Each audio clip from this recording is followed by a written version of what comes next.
In this video, we are going to discuss what you can expect from listening and spoken language intervention and what factors may influence your child's success in therapy. Listening and spoken language intervention, or auditory verbal therapy, teaches your child how to listen to the world around them using their hearing aids or cochlear implant.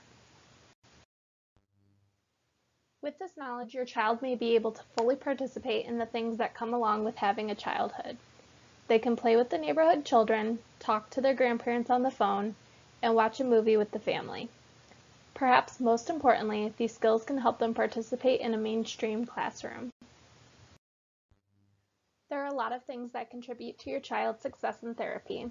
Some of these things we don't have much control over, such as the cause of the loss, the severity of the loss, or other disorders that might impact your child's success.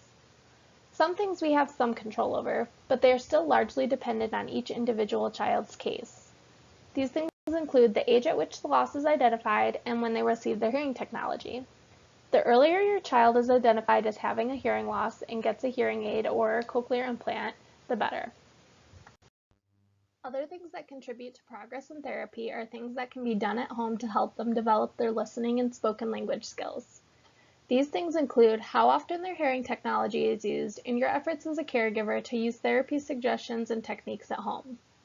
Your child's hearing aid or cochlear implant should be used whenever your child is awake. Children learn most of their language by overhearing things in their environment, and making sure that they are able to hear those things around them whenever they are awake is very important.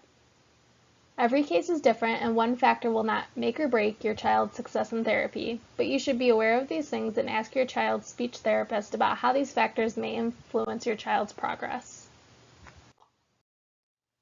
So, what can it look like when all of these factors are in a child's favor? Meaning the child is identified at an early age, receives amplification shortly thereafter, and follows through with therapy. This girl was born with a profound sensorineural hearing loss and received 2 cochlear implants when she was 1 year old. This is her progress 5 years later. And what did you do yesterday? Yesterday we went to Independence Grove and went bike riding and boating. Very cool. Okay. Was it a good day yesterday? Yes, it was awesome. Okay. Just tell me your days of the week and then we'll be done. Sunday, Monday, Tuesday, Wednesday, Thursday, Friday, Saturday. Okay. And can you spell your name for me? Madison. Very cool. Okay. Bye-bye. Bye-bye.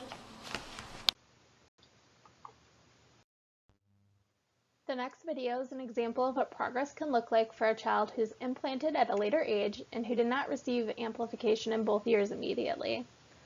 Mitchell is a 15-year-old boy. He received his first cochlear implant at age 2 and his second implant at age 6. Ideally, a child that gets cochlear implants will get both of them around their first birthday. Very good. And how old were you when you got your first cochlear implant? I was 1. Or 2? Yeah. You were 2? You told me 1. No, you were 2. And when did you get your second one? When I was 6. Yeah, just about 6. Yeah, and your second ear started doing as well as your first ear within 3 weeks. Yep. Right, turn around so we can see your other side of your other processor. There you go. So are you one of the cool kids in school? Well, I'm in a high school, so there's like 1,000 kids, so I don't know. And that makes you pretty cool. Yeah, I guess. For more information about what to expect from listening and spoken language intervention, please look at either of these resources or get in contact with your child's speech language pathologist or audiologist.